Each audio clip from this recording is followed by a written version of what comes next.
Les gars, ce que je vous propose, c'est de passer à l'axe 3 pour se pencher sur le podium, parce que là, on en sait un petit peu plus maintenant au niveau du classement. On approche de la fin, 32e journée, donc il reste plus que 6 petits matchs. Là, il y avait un gros match hier avec ce Lens-Monaco. Les Lensois ont explosé Monaco 3-0. Là, ce soir, il y avait l'Olympico. On pouvait s'attendre à un faux pas de la part de Marseille. Finalement, les deux équipes ont gagné. Question toute simple, vous voyez qui sur le podium là, à la fin de cette saison, à l'issue des 38 journées, et surtout qui vous voyez deuxième, qui vous voyez troisième? Tu fais un petit tour de table ou pas? Allez, petit tour de table, Fais c'est le parti. temps. Ça m'a manqué. Je vois vous me regardez comme ça là. Allez, vas-y, commence Jojo. Est-ce que Marseille va finir deuxième? Il faut regarder les calendriers. Je vais pas te dire que Marseille va finir premier. On va les afficher, les calendriers. Moi, je les ai sous les yeux juste ici. On va vous les afficher également. Surtout le gros choc en fait, à venir. C'est dans 2 semaines entre Lens et l'Olympique de Marseille. Sauf que Lens jouera à domicile. Donc ça, c'est une vraie plus-value pour eux. Parce qu'on sait qu'ils sont très, très, très, très costauds à domicile. Et en même temps, l'OM est très costaud à l'extérieur. Donc ça risque de promettre un gros match.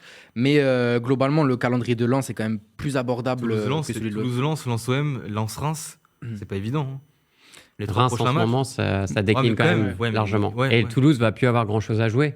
Et Lorient non plus, et Ajaccio non plus. Mais est-ce que finalement, il n'y a que Auxerre qui va se battre pour Est-ce que finalement tout ne va pas se jouer sur ce Lens-OM là? Pas que, parce que souvent en fin de saison, les grosses équipes jouent des prétendants à la descente. Et les prétendants à la descente, par exemple, à Marseille-Brest, ça me rassure pas des masses parce que ça à domicile là, la 37e, quand tout se joue sur ça. Et Brest de son côté jouera peut-être tout sur ça aussi. Donc c'est pas évident.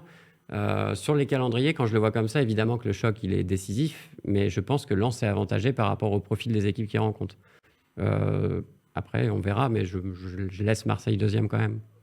Et surtout qu'il y a cette 3e place qui est décisive là, pour la qualification en Ligue des Champions. Est-ce que quelqu'un veut nous éclairer un petit peu, maîtrise le sujet, ou est-ce que vous voulez que j'aborde le sujet moi par rapport à cette 3e place qui est potentiellement directement qualificative en Ligue des Champions? Parce que c'est vrai qu'on parle souvent de cette 2e place, mais au final, il y a quand même de sacrées chances que la 3e place soit qualificative aussi.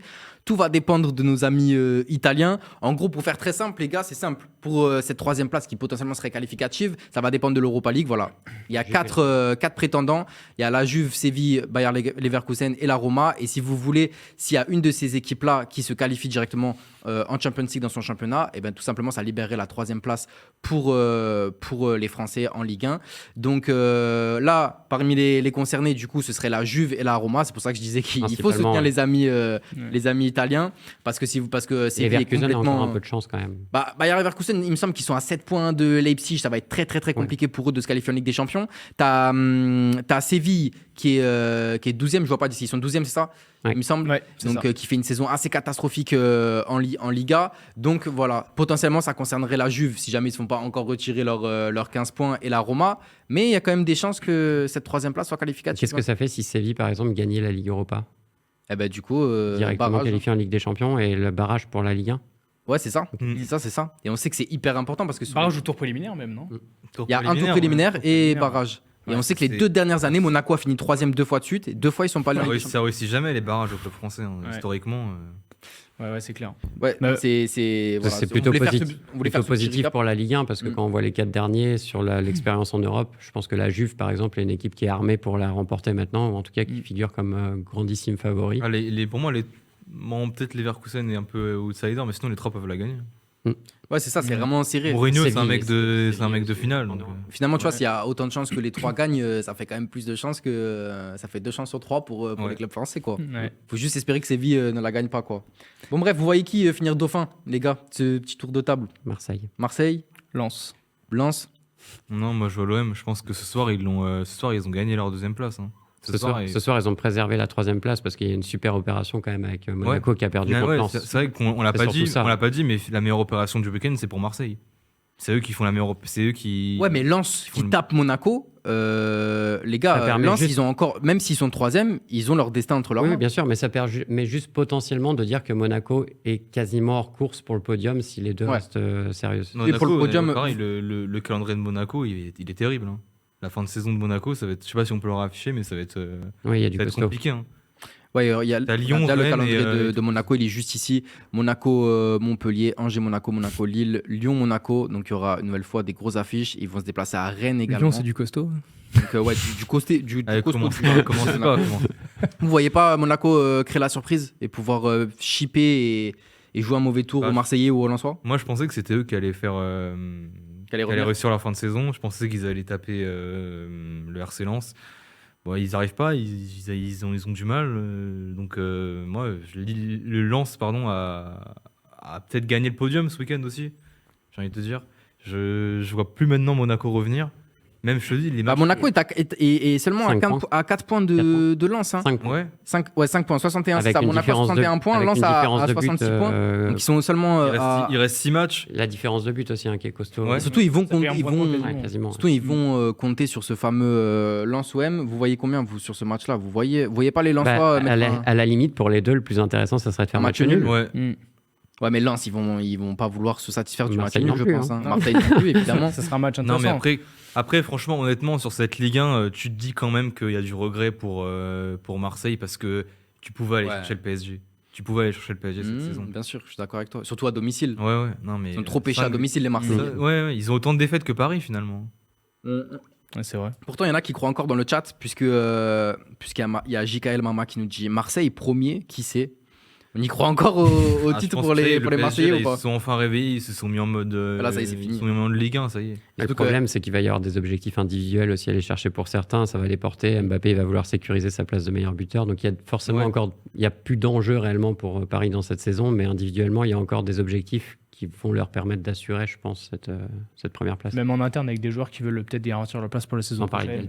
Ouais. Bon, en tout cas, ce qui est sûr et certain, c'est que cette place en Ligue des Champions, elle sera fondamentale, que ce soit pour Lens et pour l'OM, déjà d'un point de vue financier, parce que vous savez que l'OM, ils ont pris 26 millions, il me semble, là, sans compter les droits TV, ne serait-ce qu'avec le parcours qu'ils ont fait là, en Ligue des Champions, alors qu'ils ne sont pas sortis des poules. Donc évidemment que sur le plan financier, ce sera super important. Mais au-delà de ça, j'ai envie de vous dire, est-ce que si Lens et l'OM arrivent à se qualifier pour la Ligue des Champions, est-ce que vous les voyez faire quelque chose l'année prochaine en C1? Parce qu'à chaque fois, c'est un peu non, mais Marseille, ils vont finir par y arriver. C'est pas grave.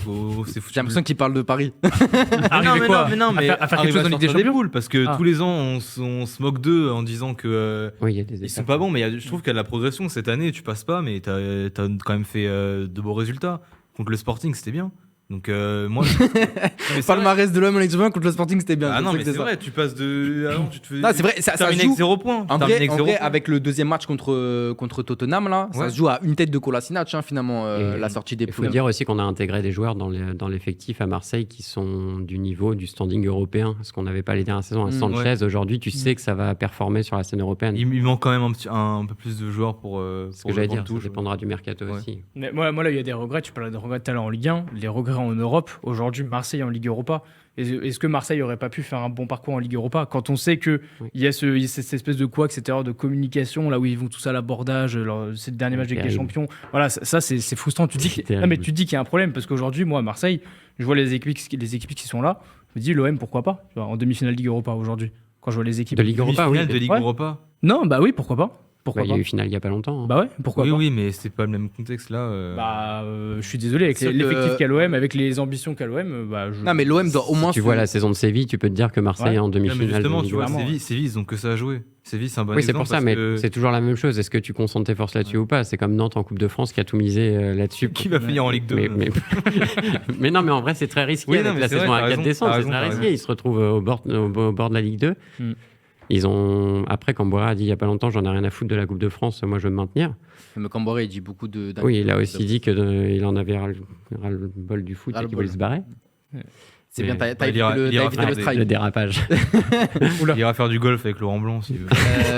Vu qu'on parle de cette fin de championnat là, et des points du classement, etc., cette fameuse Ligue des Champions, j'en profite pour dire qu'il y a Rongier, il n'est pas dans le chat, les gars, c'était en zone mixte, qui a parlé par rapport à cette deuxième place. Et il est revenu sur le match de ce soir.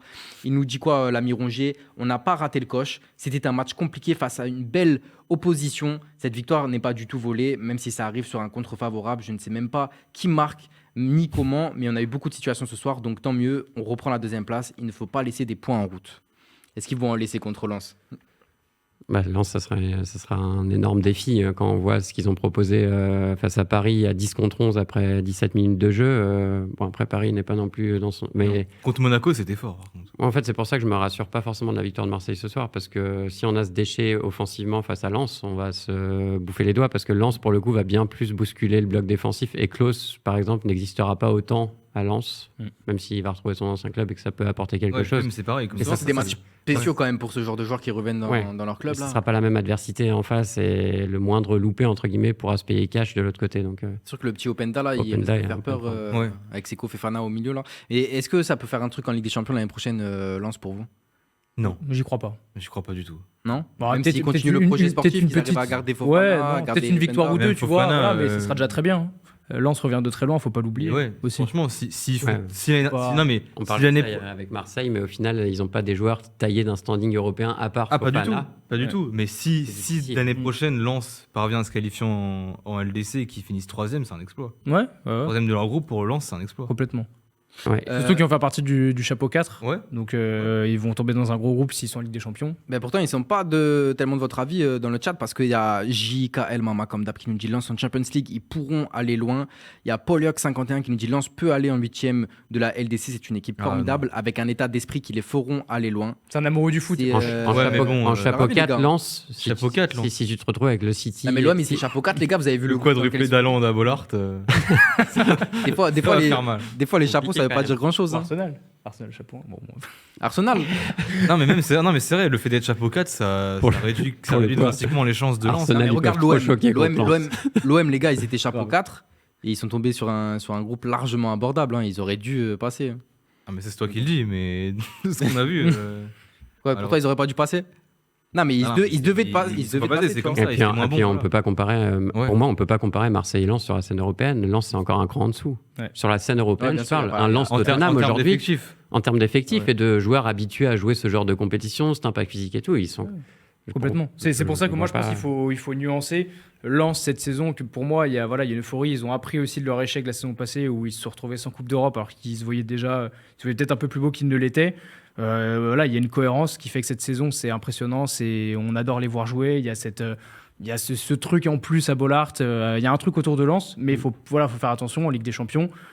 Sam l'a dit, si ils vont en Ligue des Champions et qu'ils font 3e de leur poule, c'est un exploit. Et pour le mercato, je pense que c'est une étape importante pour un club comme ça, parce que ça veut dire je m'adapte à la Ligue des Champions pour potentiellement bien figurer, mais c'est aussi de ne pas défoncer l'assise et ce que tu as créé et qui te permet d'être aussi performant en Ligue 1. Parce que si tu fais un mercato entre guillemets un peu bling-bling et où tu ramènes quelques joueurs en te disant ça va, et que derrière tu pètes toute ton assise collective, c'est pas forcément... c'est compliqué pour eux. C'est pas évident à gérer.